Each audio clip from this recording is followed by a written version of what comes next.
ఎవరి పేరైతే ఆర్ అనే అక్షరంతో మొదలవుతుందో, ఈ ఆర్ అనే అక్షరానికి ఉన్నటువంటి మహిమ ఏంటో మీకు తెలీదండి. వీళ్ళు చక్రాధిపత్యం చేస్తారు. వీళ్ళు చక్రం తిప్పే దశ రైట్ టైం స్టార్ట్ అయింది.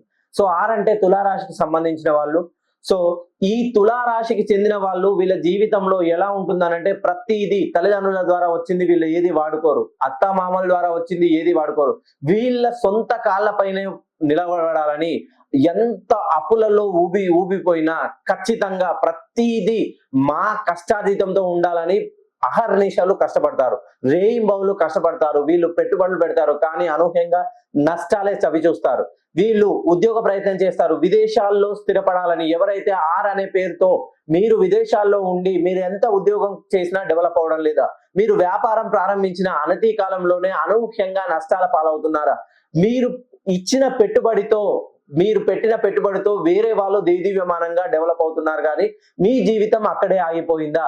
మీ కుటుంబ విషయాల్లో ఎప్పుడైనా ఆర్ అనే పేరుతో మొదలవుతే వీళ్ళకి ఎక్కువ వాల్యూ ఇస్తారండి. వీళ్ళది ఆలోచన విధానం ఎలా ఉంటుందంటే, తామరాక పైన నీటి బిందువులా ఉంటుంది. అది ఎటు బెండ్ అయితే ఆ నీటి బిందువు అదే వస్తుందండి. వీళ్ళు చెప్పే మాటలు కూడా అలా ఉంటాయి. అందరికీ అనుకూలంగా మాట్లాడతారు. వీళ్ళకి నాయకత్వపు లక్షణాలు ఎక్కువగా ఉంటాయి. ఈ 2026 ఒకటికి సంబంధించిన రవికి సంబంధించిన నెంబర్ లో ఈ ఆర్ అనే లెటర్ తో నేమ్ పెట్టుకున్న వాళ్ళు ఖచ్చితంగా మీరు అనుకున్నది మీ జీవితంలో ఉన్నతంగా ఎదగాలనుకుంటే ఒక్కసారి మీ పేరులోని సంఖ్యాబలాన్ని సరిచేసుకోండి.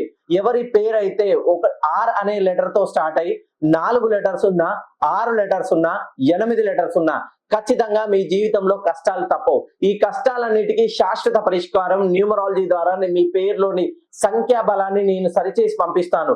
ఖచ్చితంగా సమస్యలన్నిటికీ శాశ్వత పరిష్కారం మీ పేరులోని దోషాన్ని సవరించుకుంటే మీరు రాజులా దేదీవ్యమానంగా వెలగబోతారు.